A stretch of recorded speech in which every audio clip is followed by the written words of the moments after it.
Hello नमस्ते बॉन्जोर guys, welcome to Paris. स्वागत है आप सभी का एक बार फिर से मेरे चैनल ट्रैवल विद जयेश पे। ट्रैवल विद जयेश की इस बिल्कुल नए फ्रेश कमाल की वीडियो में इस समय आप देख सकते हो हम लोग वॉक कर रहे हैं दुनिया के सबसे मशहूर शहरों में से एक, फ्रांस की राजधानी और द सिटी ऑफ लव कही जाने वाले पेरिस में। पेरिस में इस समय सुबह के लगभग 9 बज रहे हैं। आज हमारा ये दूसरा दिन है पेरिस में। कल आपने देखा कि हम लोग फ़्लाइट लेकर के पेरिस के बुआवई एयरपोर्ट पहुँचे और वहाँ से बस लेकर के हम लोग पेरिस पहुँचे।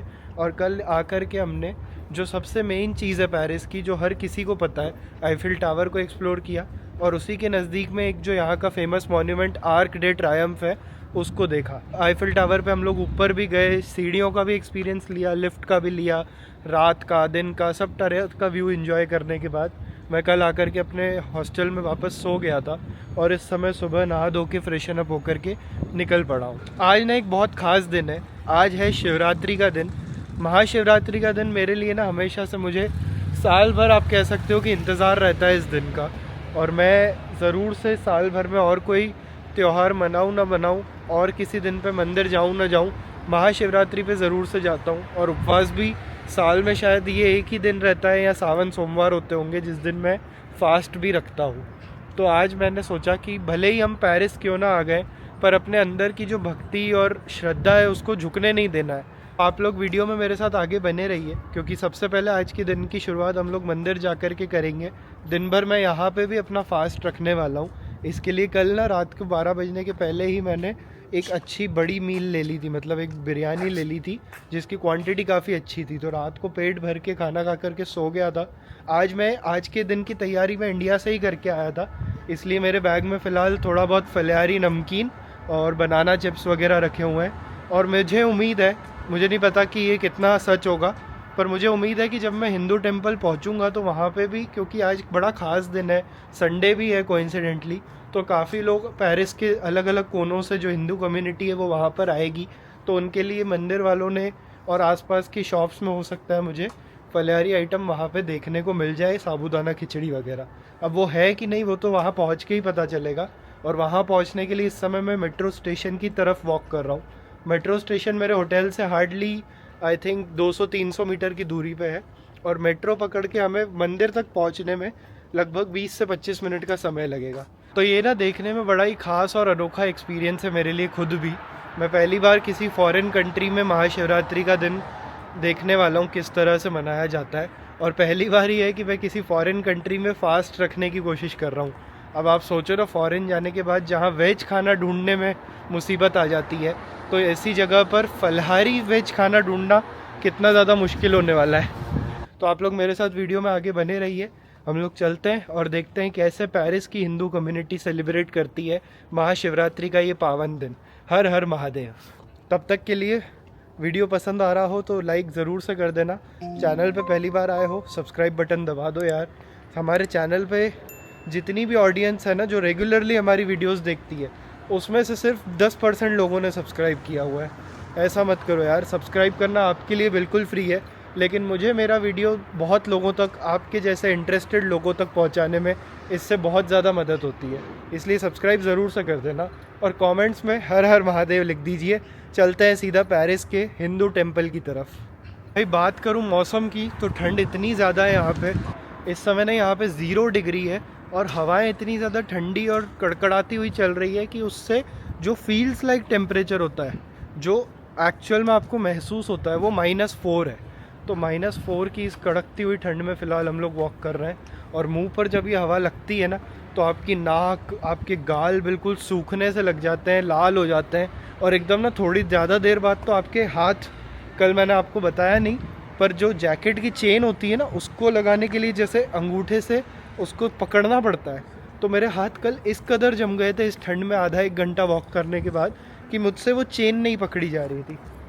तो आप सोचो किस कदर यहाँ पे ठंड है। पेरिस में ना आपको मेट्रो स्टेशन कहाँ पर है वो अगर पता करना हो तो ये आपको मैं दिखाता हूँ। रोड पर एक तक खंबा लगा रहता है जिस पे बड़ा सा M लिखा रहता है, गोल्डन चमकता हुआ M। वो M अगर आपको दिख रहा है तो उसका मतलब है कि यहाँ पे एक मेट्रो स्टेशन की एंट्री या एग्ज़िट लोकेटेड है और वहाँ से आप मेट्रो स्टेशन तक पहुँच सकते हो। M की बात कर रहा था मैं। ये जो आपको वाइट कलर के पोल पे बड़ा सा M लिखा हुआ दिख रहा है, ये देखो आप, इसके जस्ट नीचे यहाँ पे ये मेट्रो स्टेशन की एंट्री लोकेटेड है। ये देखो जी, ये M, और इसके ठीक नीचे यहाँ पे आपको ये मेट्रो स्टेशन की एंट्री दिखेगी।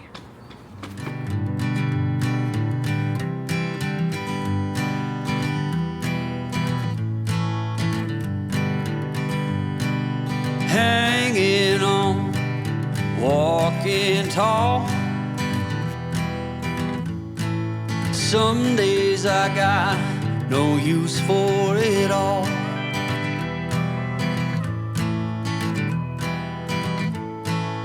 Working hard, making less.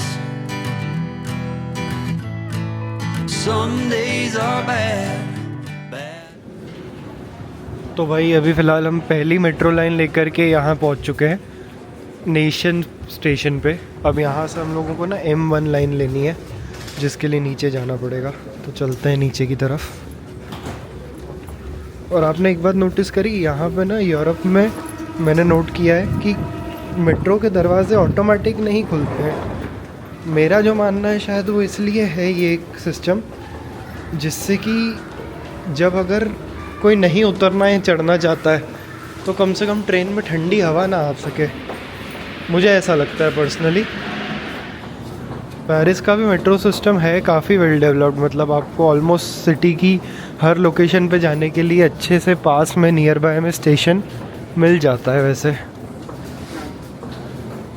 लिखा है M1 डिफेंस। हमको जाना है जिस स्टेशन का नाम है ला चैपल। इस लिस्ट में है क्या ला चैपल? नहीं, तो मेरे ख्याल से आगे शायद हमको M2 पे जाना हो या M9 पे जाना हो।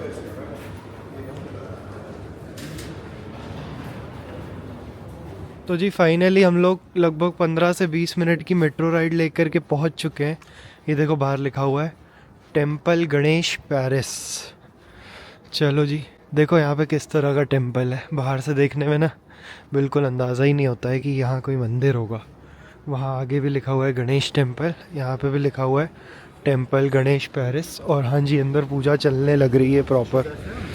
चलो जूते वगैरह उतारते हैं यहाँ पे और अंदर एंटर करते हैं।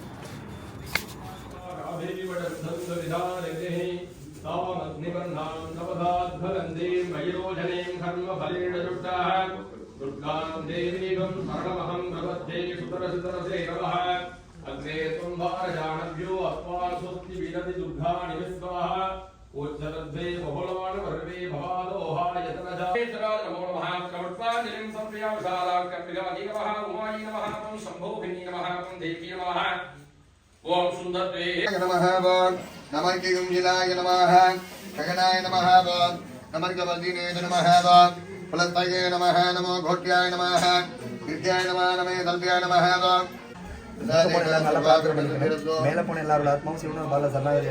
तो जी इस समय यहाँ पे पेरिस में ना बर्फ़ गिरने लग गई है बड़ी ज़ोर से। मतलब ज़ोर से तो क्या ही गिरती है, बर्फ़ तो बहुत हल्की हल्की होती है, पर आप देखो तेज़ सी बर्फ़बारी हो रही है। ये देखो मेरे साथ में आप उड़ते हुए देख सकते हो। मेरे जैकेट पे अगर दिखाऊं, मेरे मुंह पे अगर दिखाऊं, तो इस समय पूरी तरीके से बर्फ़ हो रखा है। जहाँ देखो वहाँ हवा में ना बर्फ़ के ऐसे छोटे छोटे वो उड़ रहे हैं, स्नो फ्लेक्स कहते हैं इसको, क्या कहते हैं मुझे तो नहीं पता, पर बहुत कमाल का लग रहा है क्योंकि हवा में उड़ रही है। बट ठंड इससे बहुत ज़्यादा बढ़ गई, इससे ना ठंड लगभग डबल सी हो गई है। और इस समय ना एक बढ़िया बात यह है कि हम लोग ना मंदिर गए थे, मंदिर में पूजा वगैरह करके आ गए। मंदिर ना साउथ इंडियन कम्युनिटी का मंदिर था, वो देख के समझ में आया, क्योंकि सारे जो मंत्र वगैरह थे और जो भगवानों के नाम वगैरह लिखे हुए थे वो जो साउथ में चलते हैं ना, अम्मन और वो सब उस टाइप के थे। पर बड़ा अच्छा लग रहा है क्योंकि महाशिवरात्रि का दिन है। कम से कम देखो यहाँ पर ना क्या था कि आपको डायरेक्टली जल या दूध चढ़ाने का अलाउड नहीं था शिवलिंग पे। आप दूध का पैकेट ला करके वहाँ पे ऐसे सामने भगवान के रख सकते थे, ऐसा था। तो भले ही डायरेक्टली चढ़ाने को नहीं मिला, पर कम से कम भगवान के आज के दिन दर्शन हो गए। और पूरा मंत्रोच्चारण चल रहा था, आरती वगैरह चल रही थी जब मैं पहुँचा, तो वो पूरा प्रोसेस देख करके थोड़ा बहुत घर की याद आ रही थी। पर एटलीस्ट यहाँ पर भी मुझे भगवान, ये देख रहे हो, ऐसा लग रहा है जैसे मुंह से ऐसे धुआं निकल रहा है।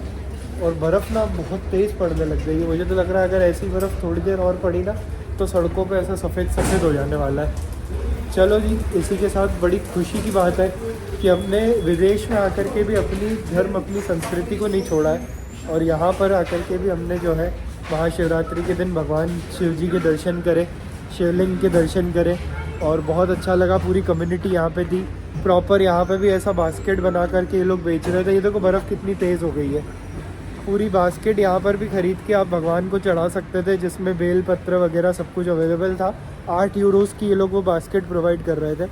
मैंने फ़िलहाल वो बास्केट तो नहीं ली टू बी ऑनेस्ट, क्योंकि वो बास्केट ना चढ़ा करके मतलब टच करके भगवान को आपको ही वापस दी जा रही थी, तो उसमें बहुत सारा सामान था अननेसेसरी। मैं उसको कैरी नहीं कर पाता और उसका अपमान होता प्रसाद का, इसलिए मैंने डायरेक्टली कैश यहाँ पर डिपॉज़िट करके डोनेशन डाल दिया और भगवान के दर्शन फ़िलहाल हो चुके हैं। अब चलते हैं हम लोग बैक टू अपनी अगली डेस्टिनेशन। आज के इस दिन में दिन भर हमारा फास्ट रहने वाला है यहाँ पेरिस में।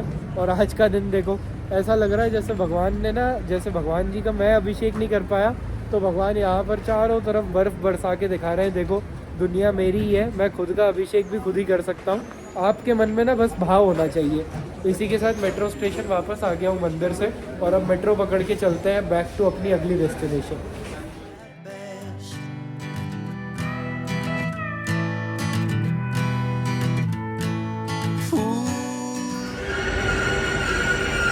भाई डिज्नीलैंड तक जाने के लिए जो ट्रेन है ना, ये देखो डबल डेकर ट्रेन है। मतलब इसमें आप चूज़ कर सकते हो कि आपको ऊपर बैठना है कि नीचे बैठना है। वाह जी वाह, चलो ऊपर ही बैठेंगे हम तो। ये ऊपर की देखो छोटी सी सीढ़ी है जिससे आप ऊपर बैठ सकते हो और इधर नीचे की तरफ जाने का रास्ता है। ये रही जी खाली जगह, बैठ जाते हैं फटाफट से। तो जी महाशिवरात्रि के दिन मंदिर वगैरह विज़िट करके भगवान जी के प्रति अपना पूरा फ़र्ज़ निभा के अपनी श्रद्धा भक्ति को बिल्कुल टॉप प्रायोरिटी पे रखने के बाद, सारे पूजा पाठ करने के बाद अपना व्रत अभी भी चालू है। मैं बता दूं हमारा फास्ट अभी भी चालू है। अभी भी मैं कुछ भी और नहीं खाने वाला हूँ फलाहारी फ्रूट्स के अलावा, या जो मैं फलाहारी बनाना चिप्स और मिक्सचर लाया हुआ हूँ उसके अलावा। बट अभी फ़िलहाल एंजॉय तो करना है ना यार, क्योंकि मंदिर में देखो थोड़ा जितनी भी देर आधा एक घंटा मंदिर में रहे हम, पर उसके बाद जब घर पे भी होते हैं तो बाकी का दिन तो कहीं ना कहीं घूमने फिरने या फिर इधर उधर टाइम पास करने, एंजॉय करने के लिए जाते हैं। तो अब यहाँ पेरिस तक आए हैं तो आज के दिन भी थोड़ा बहुत एंजॉय तो करेंगे। और एंजॉय करने पता है हम लोग कहाँ आ गए?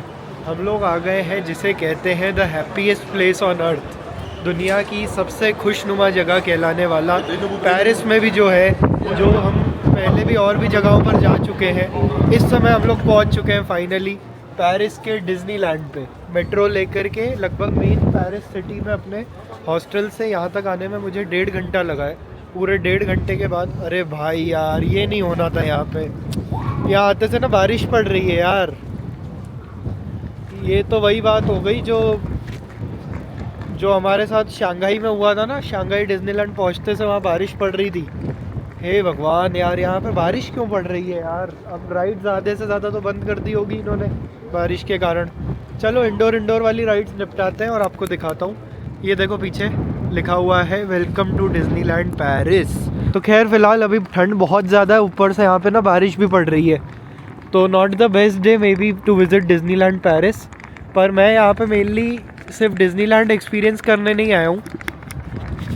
मेरे लिए ना अपने आप में ये एक माइलस्टोन भी हो जाएगा कि ये जो है डिज्नीलैंड पेरिस, इसे विज़िट करने के बाद मैं शान से कह सकूँगा कि मैंने सारे नॉन अमेरिकन डिज्नीलैंड विज़िट कर रखे हैं। क्योंकि टोक्यो, शंघाई, हांगकांग और उसके अलावा पेरिस, ये 4 ही ऐसे पार्क हैं जो अमेरिका के बाहर डिज्नीलैंड में लोकेटेड है। हालांकि अबू धाबी में भी अभी एक बनने लग गया है, पर फिलहाल में तो ये 4 ही हैं। तो ये 3 तो मैं पहले ही आप लोगों ने देखा ही, ये जा चुका हूँ। अब ये आज चौथा भी है जिसमें मैं जा रहा हूँ। और इसी के साथ चलते हैं, सफ़र शुरू करते हैं हमारा डिज्नीलैंड पेरिस का। आपको दिखाता हूँ किस तरह का माहौल है, किस तरह की राइड्स है। बने रहिए। राइड के अंदर ना ये जो वेटिंग एरिया है, ये एक तो अच्छी बात है कवर्ड है, कोई बर्फ़ वगैरह कोई पानी नहीं गिर रहा है। और दूसरी बात यहाँ पे हीटर भी लगे हुए हैं, तो अभी जो है ना अंदर बढ़िया गर्म हवाएं चल रही है, तो ऐसे कोई टेंशन की बात नहीं है। पर हाँ, जितनी देर बाहर घूम रहा हूँ उतनी देर वहाँ पे ठंड लग रही है। और किसी किसी लाइन जो ज़्यादा लंबी है उसमें क्या है, मेन बिल्डिंग में घुसने के पहले भी थोड़ा बाहर भी लाइन होती है ना, उसमें बस दिक्कत है, बाकी कोई दिक्कत नहीं है। is a showy state of bad company.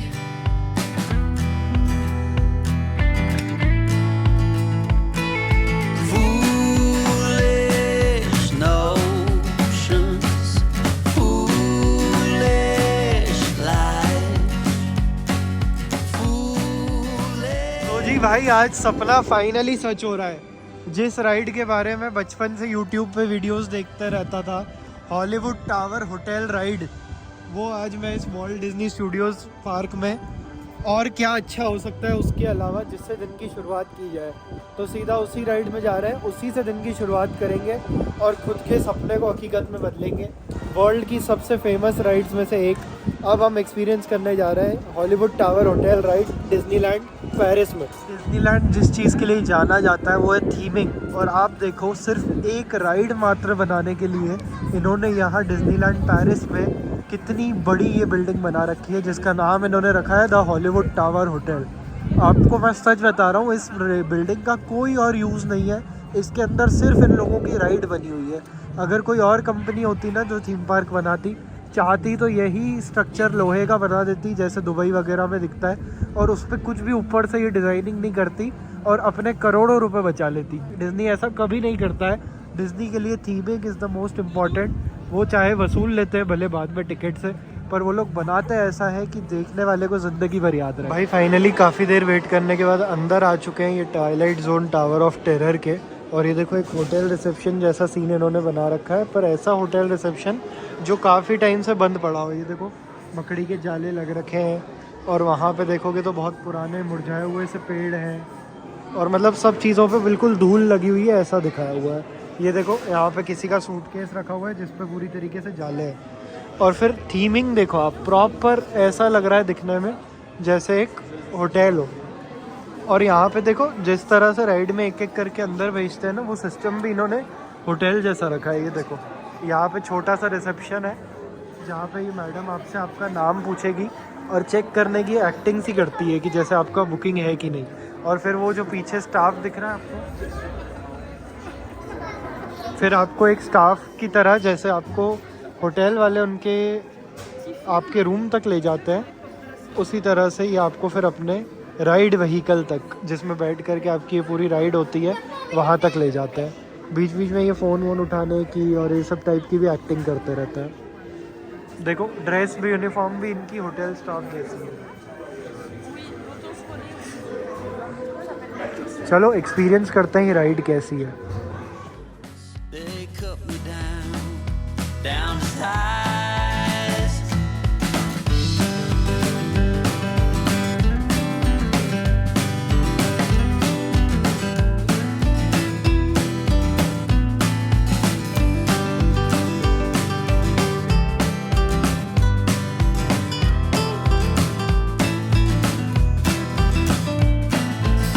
You came along and lifted me up.